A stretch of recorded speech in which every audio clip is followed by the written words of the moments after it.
দেশের ঘরোয়া ক্রিকেটে যখন লেগ স্পিনার পাওয়াই দুষ্কর, তখন নিজের জাদুকরি ঘূর্ণিতে বাজিমাত করেছেন রিশাদ হোসেন। এবার তাকে ঘিরে উচ্ছ্বসিত অস্ট্রেলিয়ার সাবেক দুই অধিনায়ক রিকি পন্টিং ও অ্যারন ফিঞ্চ। বৃহস্পতিবার মেলবোর্নে অনুষ্ঠিত বিগ ব্যাশ ড্রাফটে দ্বিতীয় ডাকে রিশাদকে দলে নিয়েছে বর্তমান চ্যাম্পিয়ন হোবার্ট হ্যারিকেন্স। এবার আর স্রেফ দলভুক্ত হয়ে বসে থাকতেই রাজি নন রিশাদ হোসেন, বরং পুরো মৌসুম খেলতেই চান তিনি।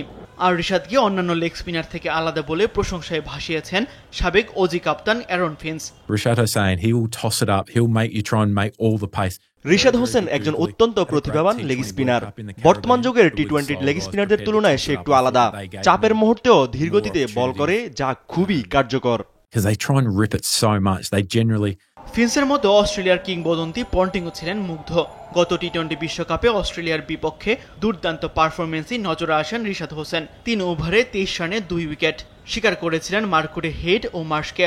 সেই সময় ধারাভাষ্যকার হিসেবে ওয়েস্ট ইন্ডিজে ছিলেন পন্টিং ও ফিঞ্চ দুজনেই। রিশাদকে নিয়ে পন্টিং এর প্রশংসার কথাও জানাতে ভুলেননি ফিঞ্চ।